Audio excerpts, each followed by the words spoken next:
I'm here because I am a roaring lion crying out righteousness. I want to ask you for a few moments of your time. Now, I've done this in previous segments, but I truly want to ask you. I'm not asking you for any money. That's not what I'm asking you for. I want something more precious than your money. I want your time, and I want you to give it, even though I'm going to say some things that perhaps that might offend you or might offend somebody you know, or you might disagree with. And so you're going to have to make a decision, even though you are offended or you don't understand. You're going to give me your time anyway to hear me out. Doesn't mean you're going to agree with me. I've been living in Harlem and preaching in Harlem, the pastor of the same church, the longest job I've ever had in my life. I've had this one job for 40 years. I wake up every morning in Harlem.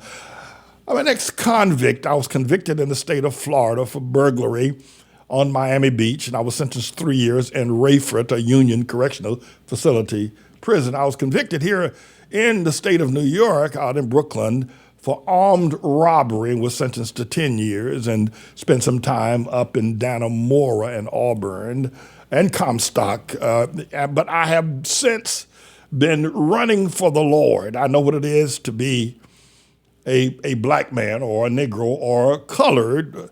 I understand that clearly. And so I want to talk to you about why that particular designation, although many people try to laud it, it truly is despised and a failure among those who have been identified as such. I want to explain to you out of the depths of my heart the love that I have for my Hamite brother, but I want to now take you to, by way of a visual, perhaps the most famous so-called black or African-American leader on the stage today. His name is Al Sharpton. And I want to show you his show you his office on 145th Street.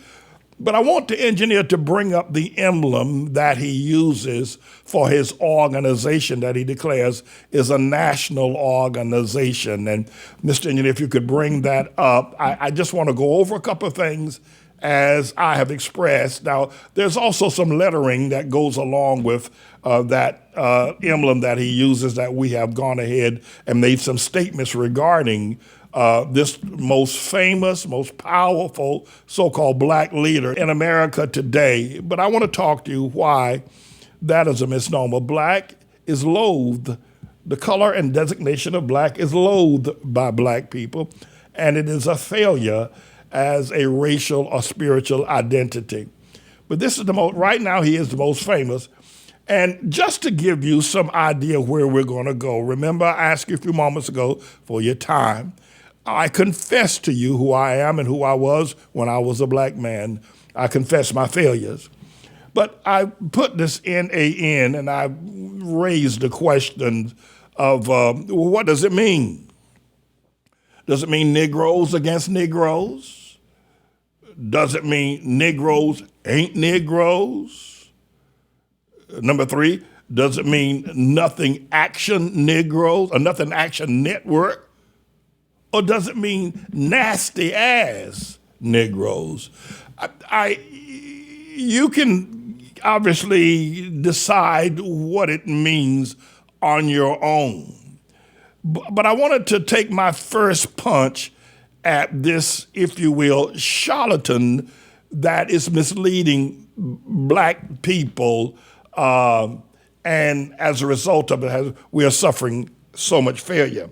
I also want to do one other thing. Thank you, Mr. Engineer. I want to explain to you, and again, you may be offended by the things that I'm going to say. I realize that was a punch at Al Sharpton, but the things that he does to both black and white America, what that punch pales in comparison to the destruction that he does to both black and white America. I'll come back to him. I want to say something to you about black people that they don't want to be black. Now, they talk about black this, black that, but they don't want to be black. And the truth of the matter is they aren't black in terms of a geographical, physical, if you will, color designation. And we'll talk about why they're a mahogany or teas and tan or some other color, but they're not black. There's not one black person on the planet, not black. But I want to share something with you about the misnomer about black people. And back in the 1990s, there was a movie produced called Coming to America. And the theme behind this movie of Coming to America was one of the biggest lies perpetrated, bigger than the lie, if you will, of Roots and Alex Haley. This lie of Coming to America, but it was a truth to those who understand, indicated that somewhere in Africa there was this place called Zamunda, this royal national African city and nation and capital that was just flourishing with all of the good things that you find in the Japheth or the Jewish nations.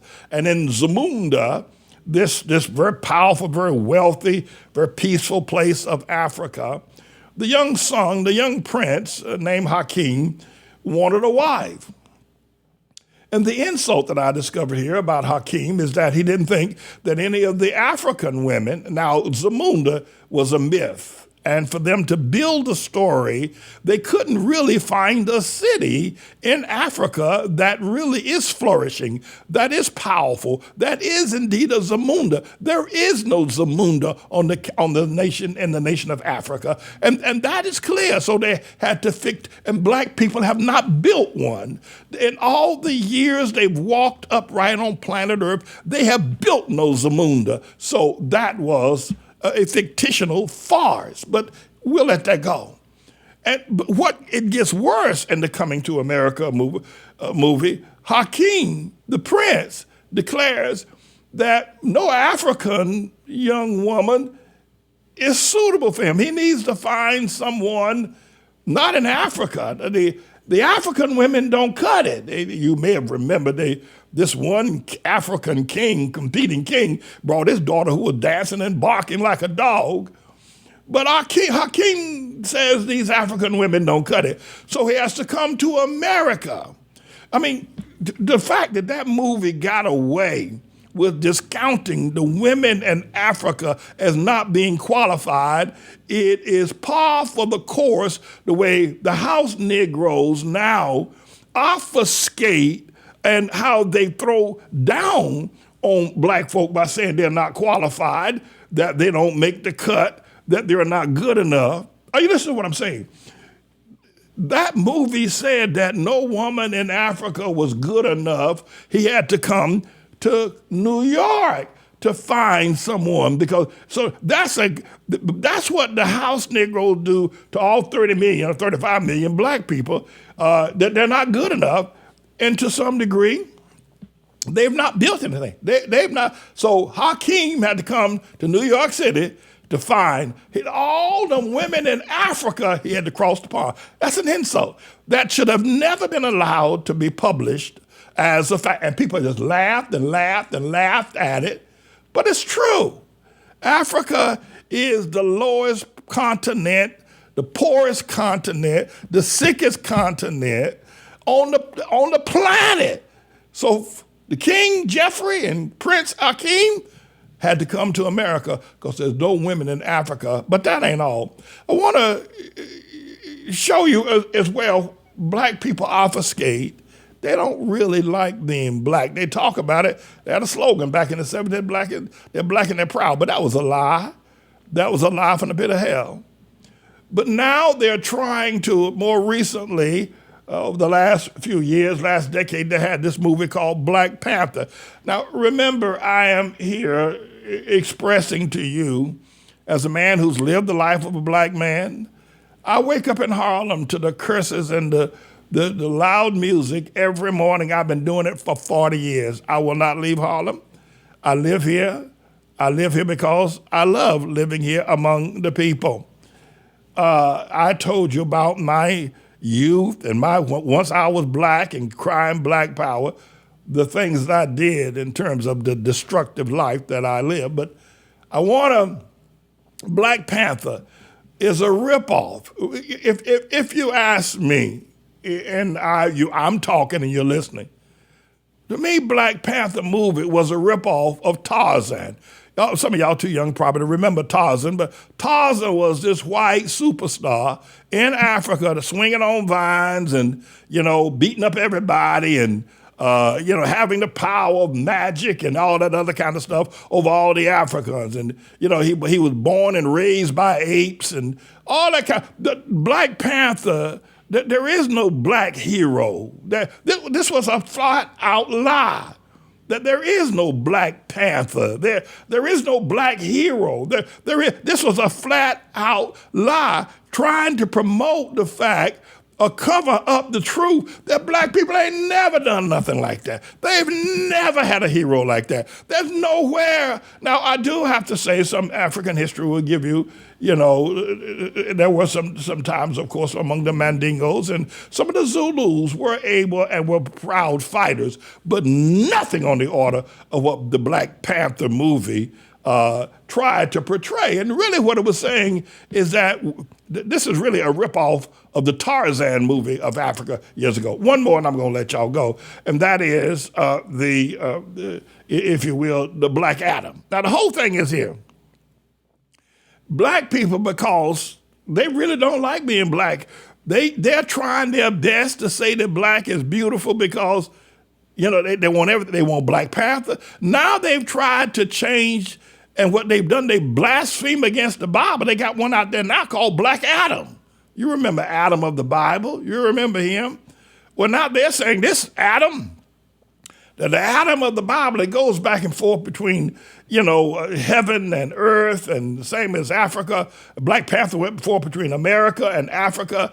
It's all fictitious because there are no characters. There are no black people who have risen to the kind of power or nation building of Zamunda or Black Panther. It doesn't exist. It does not exist.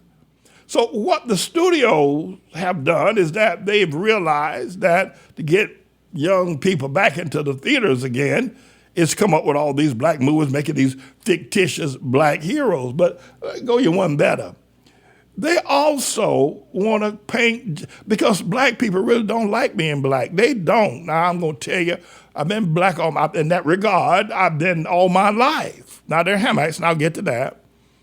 But I can tell you, I will not lie to you, they don't, even though they talk about Black Lives Matter, the last place where a black person's life matter is in the community of a black community. That's the last place. Now, his life might matter if he's living in a white community. But I'm going to tell you the God honest truth. Chris Rock was right.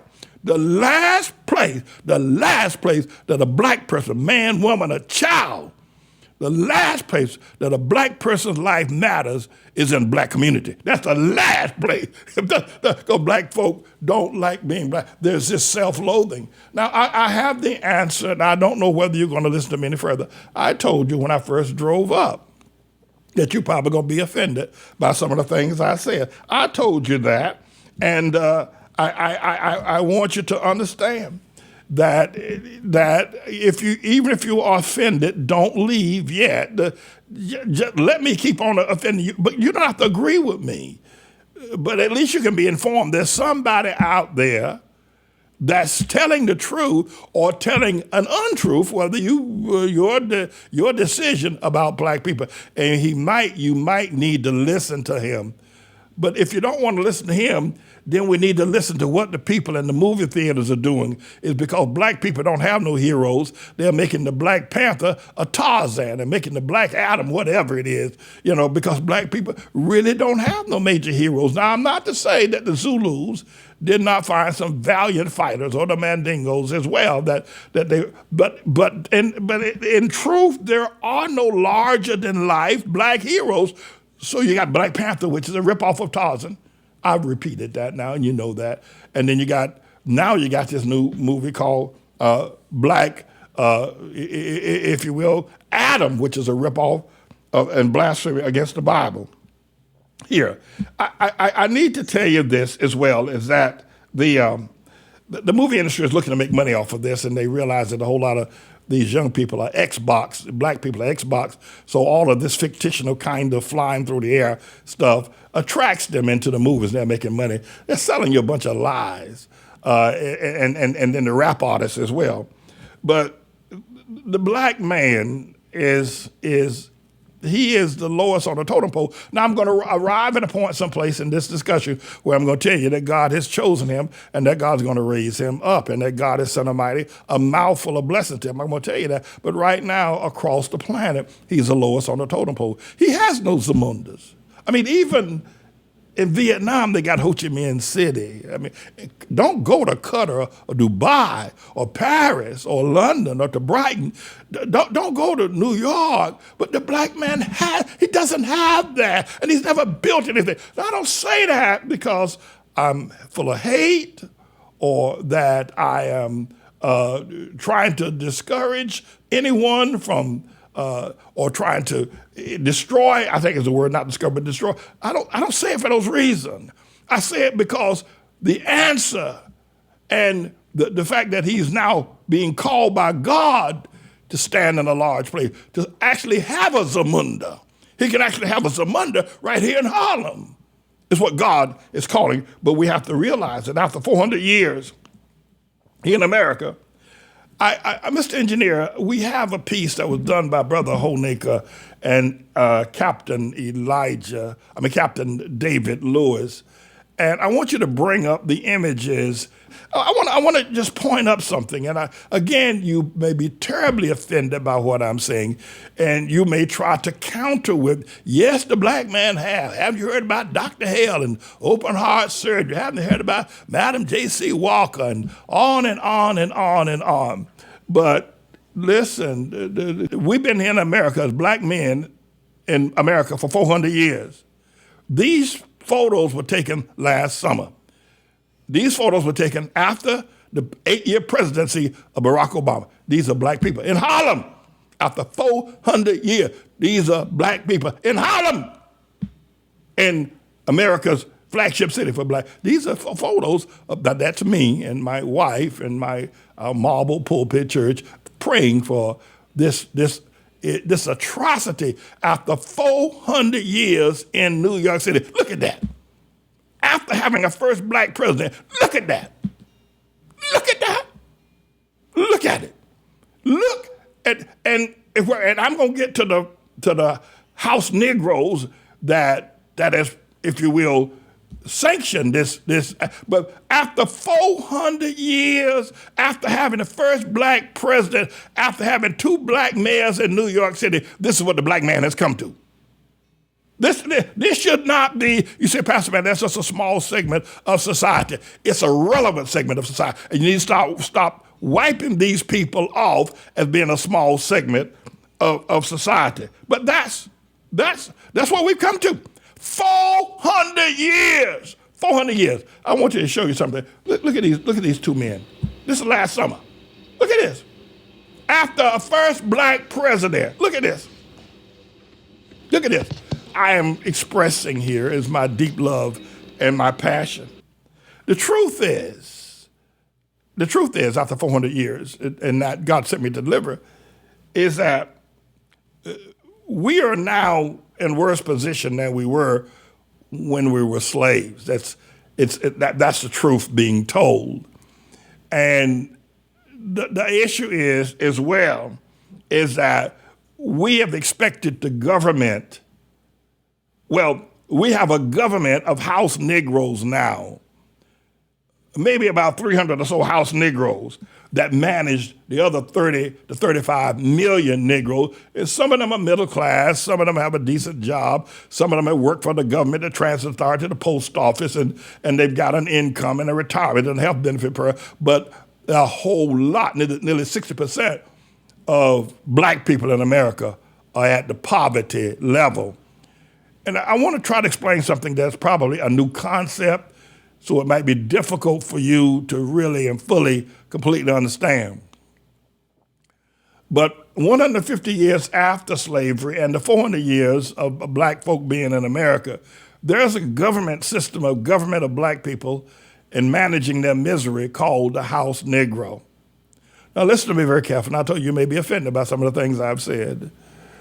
But the government system of management of so-called black people who don't want to be black, who run away from black as soon as they can. The most dangerous place for a black person on planet Earth is to live in a black community. So they don't want to be black, and black ain't beautiful. They need to understand that, but they lie.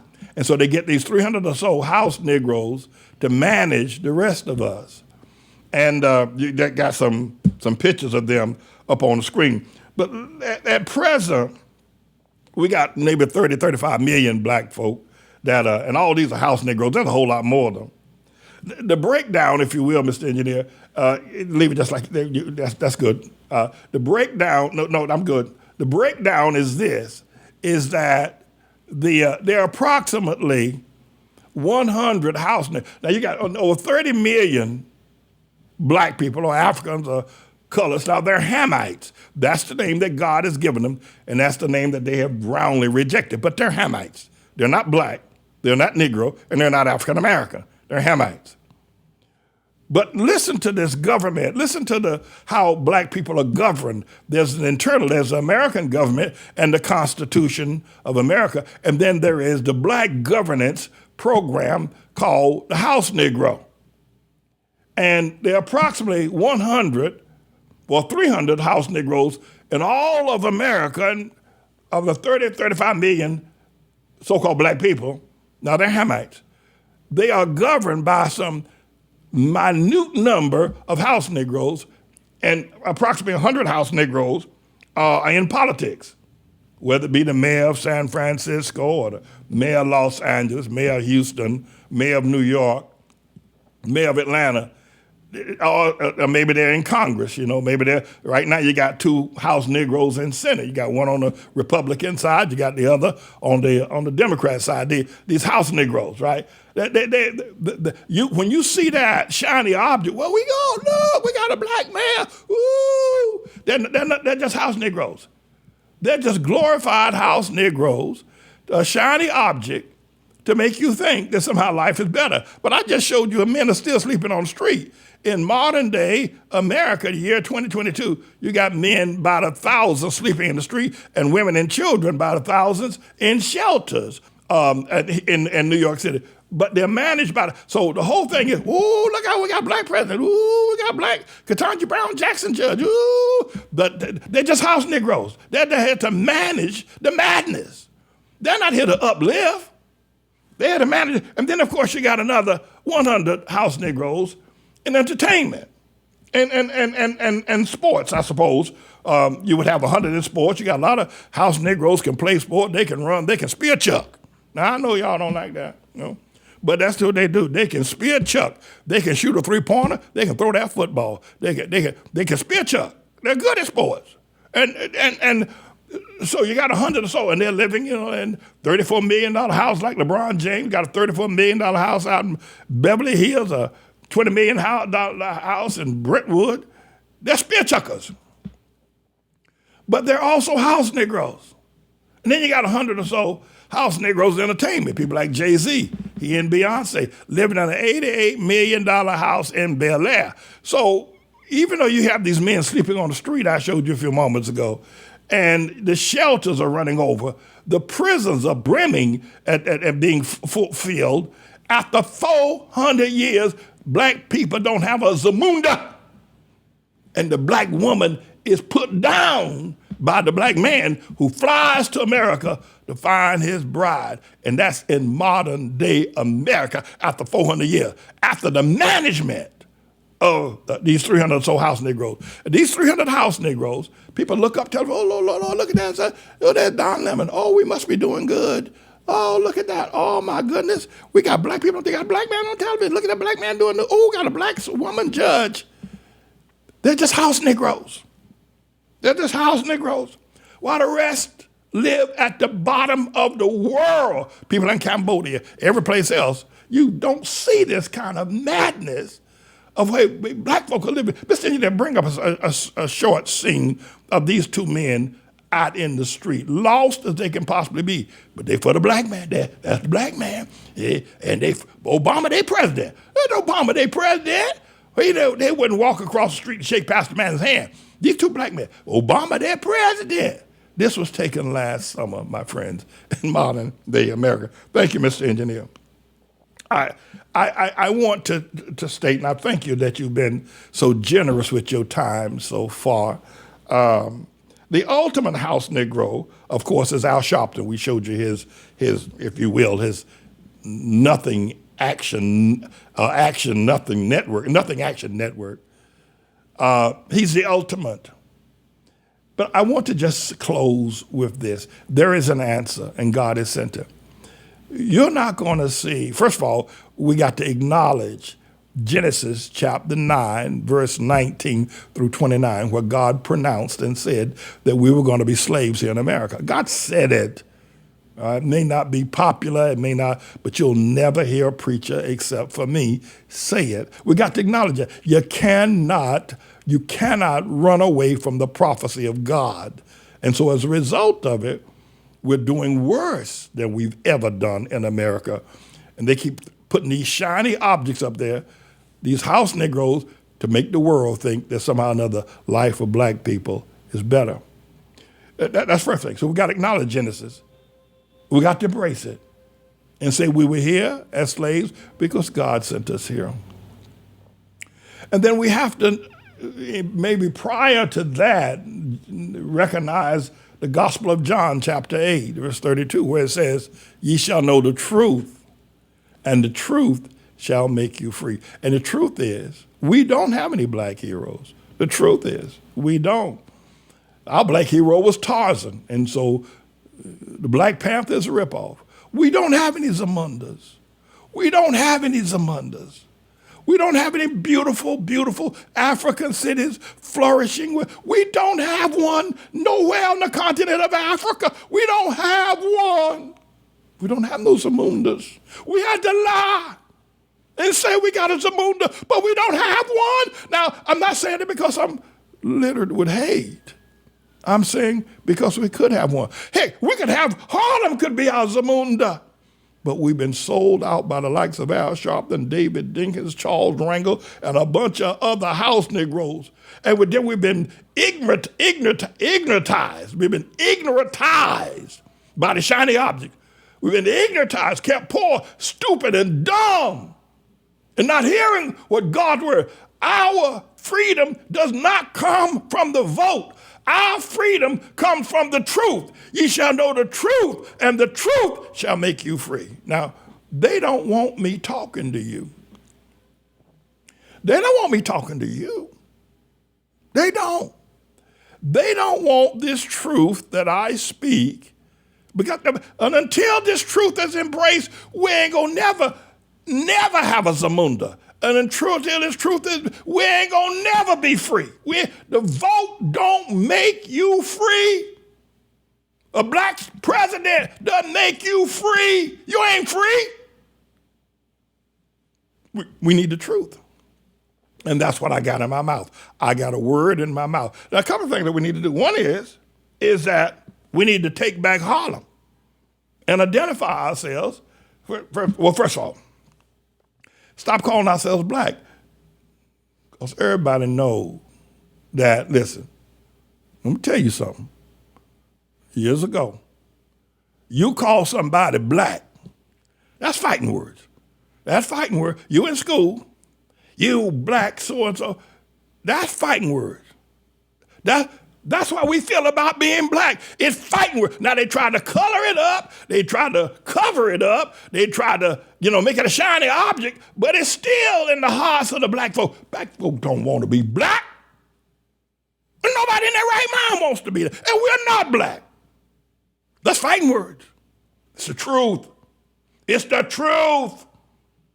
Now they put together a program. Now the movie industry is trying to also glamorize black by making a black Tarzan and calling him the Black Panther. They're not but a ripoff of Tarzan and calling it a Black Panther. So we can now glorify being black. It still ain't good. Black still ain't beautiful. It still ain't beautiful. It ain't beautiful. Now, Black Adam. And now they want Jesus to be black. I saw so many people telling me, why don't you put a black Jesus on the wall? Well, he ain't black. So the first thing we got to do is hear the truth. That's the first thing. So check it out. Look at it from this perspective. You got 300 house Negroes being paid good money. They are being paid millions, if not billions of dollars to keep all y'all thinking we're doing good. You get this man on the street, sleeping on the street, look up at the television, or somebody that's a television outside the screen. He look up and see Jay-Z living in the house. He makes him think he's doing good. The Negro ain't got no place to sleep at night. His children are sleeping in the shelter. He look up and say, LeBron James sleeping in the 34 minutes. That means he say, we doing good now. Are we doing good? Did we get there yet? We doing good now. LeBron James, he's sleeping in a shelter. Shiny objects. Obfuscation, bamboozlement is what a black president come out of a white woman, come out the womb of a white woman. Y'all, if this offends y'all, I've said this might offend you beyond anything else I've said to you that would offend you, but I'm gonna go ahead and say it anyway, and I'm gonna ask you to forgive me if you think this is a little bit risque and a little bit offensive, over the top offensive. You know. The history says that these white men killed Emmett Till because he's talking to a white woman. It ain't funny. And it's true historically, because he was, whistling at a white woman. They had a thing going on, this Emmett Till and this white woman. But the thing of it is that the white man won't protect this woman from the black man. That's right. That's why Emmett Till jumped off, because he wanted to protect this woman from the black man.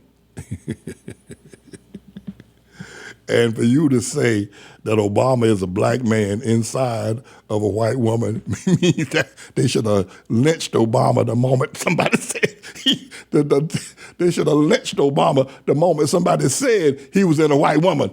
Lynch him! He ain't got no business being in our white women. A black man and a white woman, lynch Obama! Now, I'm not saying lynch the president. I'm giving you some parody. I'm giving you some hyperbole. I'm giving you some. I'm not calling for the lynching of the man. I'm trying to tell you the absurdity of it all. It is absolutely the only thing that's going to set you free is the truth. That's number one. When we have to confess that Jesus is Lord, and that the word of God said that in Genesis chapter 9, we would be slaves. It's all over with anyway. We need to confess it. And we need to start calling ourselves Hamites rather than black, rather than Africa. Everybody giving us all these names. Next week, every name you can possibly find, we're just running it. But the truth is that black one is the one we really don't. Those are fighting words. You call somebody a black person, those are fighting words, and we know it is, because the stigma of being black is so loathed. And then finally, we need to take back Harlem. Why don't we make Harlem a Zamunda? Why can't Harlem be a Zamunda? But the truth is as well, we don't have any Zamundas. We don't have any, nowhere on planet, on God's green earth, do we have a Zamunda. So Jay-Z moves to Bel Air. His Zamunda is Bel Air. The white people Zamunda. LeBron James moves to Beverly Hills. And the president of Black Lives Matter buys a $15 million house in the white Zamunda. Because on the entire planet, from north to south to east to west, black people don't have a Zamunda. And neither do they have a national hero, because they're looking at the shiny objects and they have been bamboozled by all these house Negroes. I'm repeating myself now. These house Negroes get paid big money to make that man sleeping on the street think that black people have arrived. Listen, Jay-Z is living and he and Gap Goody Legs, Beyonce is living in an $88 million. We black people, we made it. Meanwhile, he's sitting down in the soup kitchen and sleeping on a cardboard box. Because the black mind can easily be bent that way. You can manipulate him and make just because Ketanji Brown, and by the way, Ketanji Brown Jackson is married to a white man. She don't want to be married to no black people either. Clarence Thomas married to a white woman. They don't want to be married to nobody black. That's how they got on the Supreme Court. If their husbands were black, if her husband was black, Ketanji Brown would have never made it.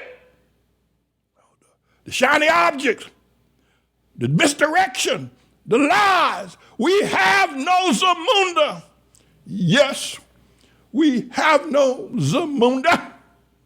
We have no Zamunda nowhere on planet Earth. Yes, we have no Zamunda. We have no Zamunda on planet Earth. Black people have no Zamunda. They even gave up their Harlem. Black people have no Zamunda. And they gave up Harlem to the white man. Black people and their shiny objects are managed by 300 house Negroes. These house Negroes in Congress and politics and entertainment and in sports. Yes, we have no Zamunda. But Pastor Manning wants to establish Harlem as our first. Yes, we can have a Zamunda. We take back Harlem from the thirsty, bloodthirsty bankers. Yes, we can have a Zamunda.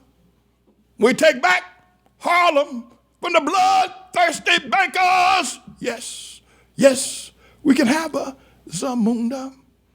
And yes, quietly, humbly, yes, we can have a hero who is not a capitalized Negro. Yes, we can have a hero. For Pastor Manning is not a house Negro. Yes, he can be our hero. For he is not a house Negro. Yes, we can have a black leader, not after the likes of Tarzan, but after the likes of King David, the great, great man of God. Yes, we can have a Zamunda right here in Harlem, New York, that God has named ATLAH, the land where the people shall walk barefoot. Yes, Pastor Manning can be our hero because he is not a house Negro. Yes, yes, yes. I want to thank you for your time today. I do. There is a, if you will, social media platform that's made a determination that the truth that I speak is dangerous. It's dangerous. And they've done everything possible to keep it from being shared. But will you share this message? Will you share it with those that you know, both friend and foe? Because we don't have to have fictional Tarzan ripoffs in Black Panther. And we don't have to rip off the Bible and blaspheme against Adam. We can have a true, righteous Hamite as our hero, and we can have a Zamunda here in Harlem. Thank you so very much for your time. Very precious. I owe you one for listening to me.